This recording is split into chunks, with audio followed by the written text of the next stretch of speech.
He got Woodrow Wilson Fellowship, received MPhil in theater history and PhD in comparative literature from Yale.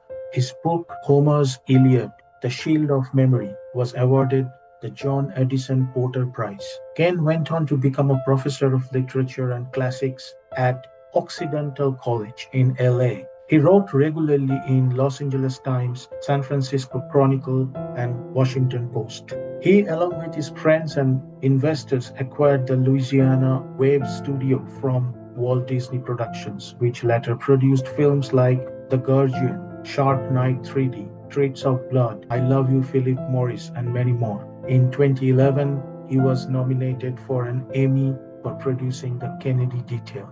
Please welcome Ken Achuti. How are you, Ken? I'm good. How about you? How are you? I'm good, thank you. Thank you for your time. Today we will talk about stories to cinema or psychology of film stories or stories. So first question is, what is a story? Okay, is it just an idea? It's just the basic plot or basic plot with some subplots? So what is a story? A story is reporting on a universally dramatic action. It's a reporting. So the storyteller is the reporter, and he reports an action that occurred that has universal impact. If somebody says, I just went to the grocery store and I bought some strawberries, that is not a story. If he says, I went to the grocery store and bought a strawberries from a clerk who changed my life, that's beginning to sound like a story. Okay. Or when he or she is buying the strawberry, he fell down and break his leg. Is that a story? No, because the stakes are not clear. He breaks his leg, so what? But if the strawberries changed your life, then I'm interested in hearing. So that means it's an universal reporting, you said. It has to have a message. Well, it has to have a point, if that's what you mean by a message. Yeah. It has to have a satisfying conclusion or a horrifying conclusion. You're telling this story because it has a point. Otherwise, you're listening to your aunt and she's talking and talking and talking, and you can't wait to get off the line. Why? Because she never has a point. She's just telling you stuff. If she Right. says instead, I'm calling you because I was at your father's bedside when he died 2 hours ago. Now it's something you want to listen to, right? So that's the point, basically. Maybe not the Right. message, but the point. The point. Yeah. Something you need to know, something that you long to know, want to know, things like that. Why the strawberries changed my life. So, what makes a story timeless? Timeless, it's a story I've never heard before or never heard the way that you told it before. Then it becomes timeless. Did you see Hamnet that just won one of the Academy Awards?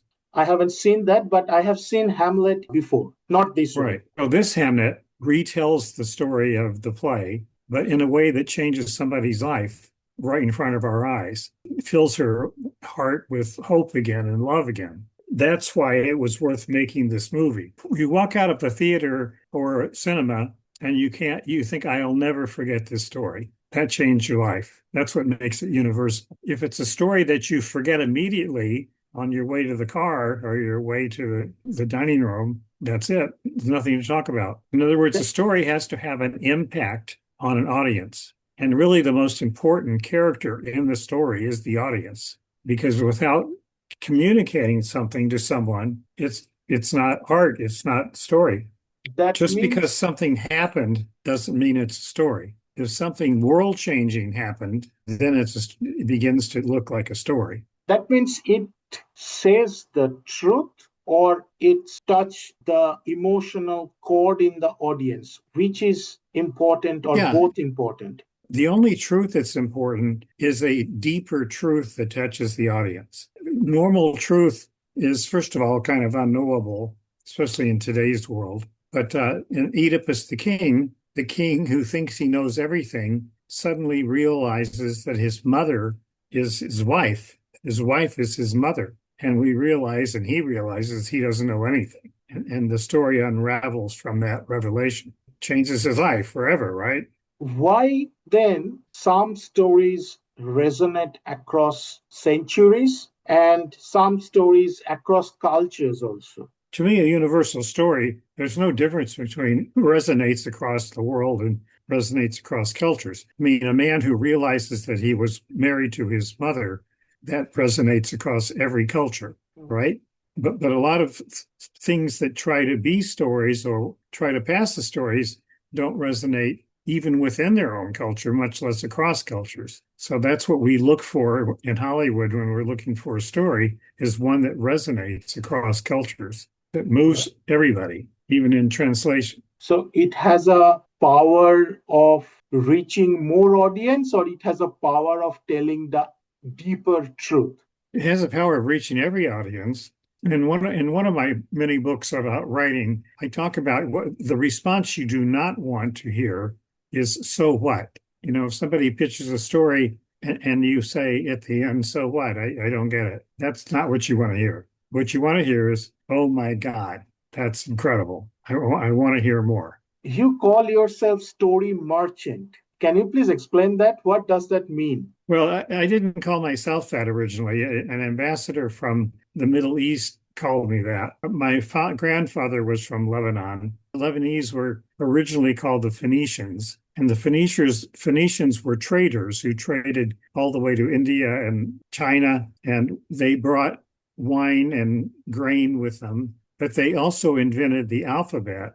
And they brought stories with them everywhere. The reason why there are scenes in the Odyssey that are identical to scenes in the Ramayana is because the Phoenicians took the stories with them, and whenever they landed in port and went out for a drink with their buyers, they told stories, the latest one they'd heard in the other place, and that's why stories spread around the world. So when the ambassador knew that I was Lebanese, he told me I was going back to my roots and being a story merchant. And I love that idea. So my logo has a sail, a boat sailing on it with story on the sail. That's how I got the name. Right. And like which also goes very seamlessly because you also pitch stories to the Hollywood producers. Right. That's what I do. It used to be over lunch or dinner and a drink, but now it's by Zoom, but it's still the same thing.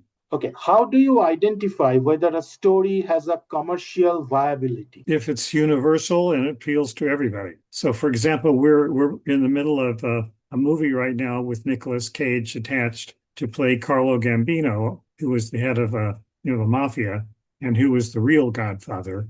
And that story appeals to anybody who likes stories like The Godfather. That may not be the whole world, but it's a huge audience. And we have another story that we're pitching right now called Mr. Irrelevant. That's about a football player who is the last choice in the NFL draft and ends up having to choose between his family and professional football, and ends up becoming a hero to his family and a hero in football. Its target audience is anyone who's ever felt irrelevant or felt that he didn't matter in the big scheme of things, like this guy does at the beginning of the story. But then it turns out he is relevant and he is a hero. So that means whether it is a published book or whether someone wrote it fictionally or something real happened in the society, whatever it is, to get to that commercial viability comes down to the audience it is catering and what the truth it is saying. Like, oh my God. That's part of it. Yeah, that's the main thing. See, in the case of Mr. Irrelevant, it was written by my client who wrote The Meg, which was an international bestseller, blockbuster movie. The sequel was called Meg 2. He wrote this script as fiction. He's a football maniac. In this country, football movies do very well. And in the foreign countries, they're doing better and better over the years. American football becomes more visible. That's not complete automatic purchase. It's got all the right elements, massive visibility, heart, extremely personal, a message of inspiration for the audience. That's why we are working on it. Let's say because it is American football, throughout the world, many countries, they don't play. Right. But instead of American football, if it is a normal football or soccer, then almost everybody plays that. That's why like Beckham did very well. because it was a soccer movie and everybody loved soccer except the Americans. We're learning to love it too, but it was a very successful small movie. The smartness of it was to keep the budget small so that it had a chance to get accepted around the world. If the budget had been too large, it would have probably not made any money. But because it was so well made, not that expensive, it made it into distribution all over the world, and even Americans loved it. So there are a lot of political, economical factors involved in decisions about what movies get made and which ones don't. But it begins with a universal message of some kind that everyone can relate to, which Bendit like Beckham also had. When you start pitching the story to the producers, by that time, what? The whole thing, the whole story, or the whole script kind of ready? Or if the idea is very intriguing, you start talking from that point. The second thing you said only happens when you're a major producer or a director already. In other words, when the pitch was made for Terminator, James Cameron, walked into a room and pitched the whole story from beginning to end, and then wrote up 40 pages afterwards, and they green-lighted the movie because he's a director, successful director who knows how to tell a story. That's an exception in Hollywood.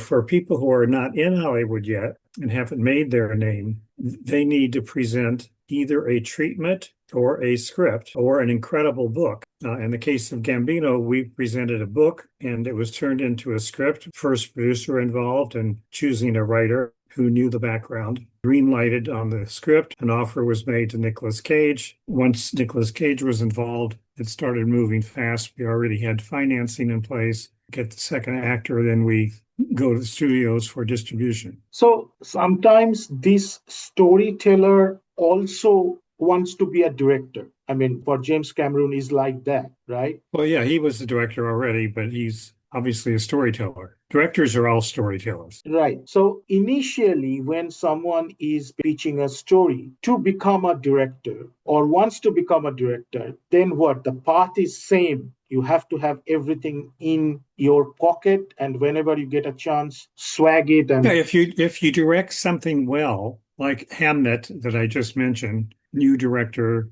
she did a great job. I think she was nominated for Best Director. Now the doors everywhere are open to her. So the next story she wants to tell will get everybody's attention. And if it's good, then she'll continue to be successful. If it not so good, if it doesn't get great acceptance, then question mark will be over her name. And most people in Hollywood have question marks over their names most of their careers. But some people break through, like James Cameron, obviously, and many others that Steven Spielberg, who was the producer of Hamnet. Anything he wants to do gets made. But not everything, believe it or not. There's some things that didn't get made, including one of his own scripts that he didn't end up making. It's the most challenging storytelling environment in the world. I always refer to it as jungle. When I was a professor for 20 years, I talked about stories, I analyzed stories, I showed people how to write stories, but then I moved to the world where people buy and sell stories, and it is a jungle. The academic world is like living on a farm with animals you feed every day and who are happy and take naps and so on. In the jungle, it's a matter of staying alive. And when I was first producing, I got calls every week from people called trackers. A tracker in this business is somebody who tracks down the rights to a story. Who controls the rights to Gambino, for example. And I said, yes, I do. And she said, thank you. That's what I needed to know. I will report it to my client. And it turns out that people are paid thousands of dollars a month to get that information to their clients who are major directors, studios, etc. That's how important stories are. And then we got a large offer, for the book. And in some cases, the tracker has led to $1 million offers for other books and scripts that we've managed. That's how important stories are. In the academic world, the intellectual and artistic content of a story is what makes it important. And even some of the greatest bestsellers, like Moby Dick, Melville, which every American knows that title, and most people in the world know it because it was made into 3 or 4 movies over the years. During Melville's lifetime, it did not sell anything. I think 10 years after he died, that a critic in New York discovered it. And after that, it's been a bestseller the last 100 years. It's a very intense and crazy business. I had a client who we still publish her book, Mrs. Mike, it's called, and it was originally published in 1949, became a movie a few years later. 10 years ago, the rights to the movie reverted back to the estate, which I represent, and now we're trying to sell it again as a series or a movie. In the case of The Meg, which was a billion-dollar blockbuster, it took 21 years for it to make it to the screen. We sold it 3 times. That's crazy. I've had other movies like Joe Somebody that only took 6 months from when I sold it to Fox to make it to the screen. So every story has its own destiny. Kind of, I always call it the invisible clock. You know the clock is there, but you can't see it. What do? You keep pushing, doing everything you can think of until finally the clock rings and it's time for it to go. But I always get caught between this dichotomy: artistic success versus professional success. Between artistic and commercial? Yeah. Artistic success sometimes leads to commercial success, not always. Greatest artistic books have been made into movies. Some other great artistic books have not been made into movies. For example, for years and years, 100 Years of Solitude, one of my all-time favorite books, was not made into a movie. Then finally it was made into a series, which was pretty good, but which didn't really move you to the degree the book did. It's hard to make a book that is so artistic that it's not universal, that it doesn't connect with everybody. Sometimes a book, in other words, is too smart because movies are common denominators.